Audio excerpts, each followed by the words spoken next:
Hey, Mike Callahan here. It is a little past 7 a.m. in Monday morning. Do you know where your employees are? Well, a lot of service business owners right now are waking up to that grim reality. It's something I can't shake as an entrepreneur. I would remember on Monday morning waking up at 5:30, 5 in the morning, and not being able to fall back to sleep, or sometimes in the middle of the night because we were waiting for those text messages or those phone calls coming in that I'm not coming to work today. My favorite is you wake up at 3 in the morning, roll over, and your phone is blinking, and you've got the text message on the Monday morning, not coming in today, can't make it, party too hard this weekend. Well, there's 2 or 3 things I'm going to recommend in your service business, particularly lawn care and home cleaning, but this will work for any service business. But if you're like a lot of service business owners, myself included in the past, where you wake up Monday morning and you've got a handful of no-call, no-show employees. So whether they text message you and you can't get back to them, they've left you a voicemail,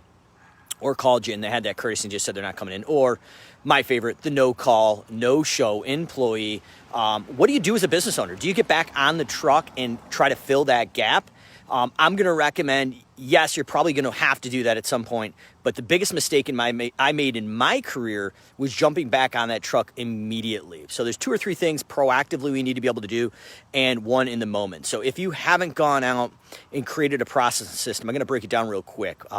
In my service business, I had literally about half of my team literally try to start their own business over one weekend. So it wasn't no call, no show. They literally staged a mutiny and tried to take some of my accounts.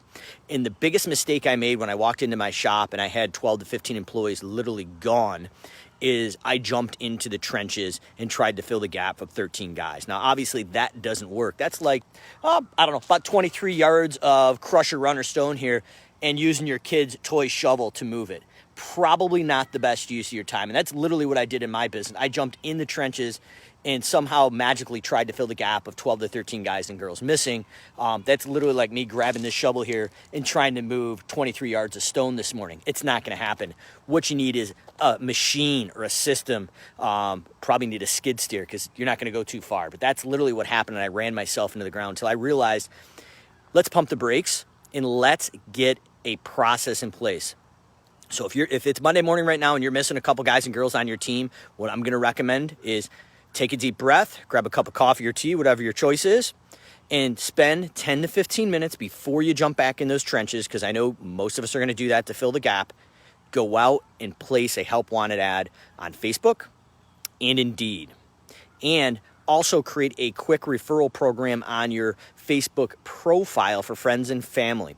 Call it $250 if the person gets a job and sticks around for the first probationary period of 90 days, whatever that looks like. But before you go out and start moving this pile of stone with your kid's shovel, which is not going to work and it's going to destroy you physically and mentally, go out and post those ads. And now that we've started that first cadence of doing that help wanted ad, we need to go out and recruit for all the positions in your company every day throughout the whole entire season, whether we need them or not. What that's going to do is create accountability within your team and help you stack that virtual bench. Something Jonathan Potoshnik of the Lawn Care Millionaire and I have been talking about at regional events and a lot of these videos. But that was the key to success when Jonathan preached the virtual bench to me in my business. Once I actually listened and started building that virtual bench, I was no longer stuck here moving stone with a kid's shovel. I had a process and system to go out and take care of it.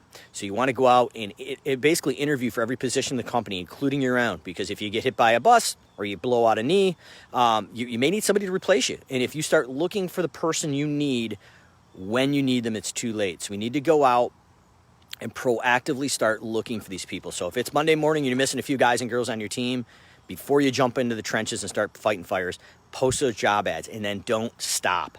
Whether it's a free ad or a paid ad, put it in your budget. Paid ads are going to help and convert a lot better, and put a process and system to interview for each and every position at least once a week in your business. You may say, Mike, I have no time to do that because I'm still in the truck. That's okay. Block out 15 to 20 minutes a week or a day during your lunch period and go out and literally have a Facebook conversation over Messenger or Zoom. There's a lot of free apps to do that. And that's how we do it. So that is the way to do it. And Scott's talking about doing background checks as well. Yes, we need to qualify these people. So it's not that we're just interviewing, we're qualifying and then ranking the top A, B, and C candidates. So you have a glorified labor pool or hiring checklist. So when your no-call, no-show employee doesn't show up at all, or text messages you at 5 or 6 in the morning and it kills you, you can't get back to sleep, or just throws your day into a tizzy, what you need to do then is be able to go into that virtual labor pool you've created and start working it. But I have a feeling, at least in my business, it happened is once I started talking to my employees about how we're going out recruiting every week for all the positions, and occasionally mentioning like, hey, I'm booked up with interviews today, people would start looking around and going, well, wait a minute, we're fully staffed. What's he doing? So when that no-call, no-show employee shows up and you've got the one guy or girl that did show up on that crew, so you're running a 2-man show on each crew and it's down to a single person, that's usually when, as an entrepreneur or business owner, we get blackmailed. And even if it's a really good employee, that's when you've put that employee in a point of power where they can push you into a situation, say, well, you know what, if I'm working by myself today, I need $1 or $2 an hour raise moving forward, or I'm not working today. And as a business owner, you're probably going to just give into that because you need that body right now. But when you constantly recruit and build that virtual bench, it's no longer the case. That person may get till Friday, but I'm going back to my virtual labor pool that's qualified, and I'm going to hire and replace that person. So if you want to gain the power back in your business, especially in this tight labor pool, craziness with COVID, different checks going out for compensation, for basically extending unemployment, we need to go out and start recruiting and interviewing each and every week in the business for all the positions. And if you are in the position, as most of us this morning, with no call or no show employee, we need to go out right now, pump the brakes, put the ad out, and start your weekly cadence now. Because otherwise, if you just jump back on that truck, that's literally like moving 23 yards of stone here with your kid's shovel. Not going to happen. It's going to wear you out and kill you.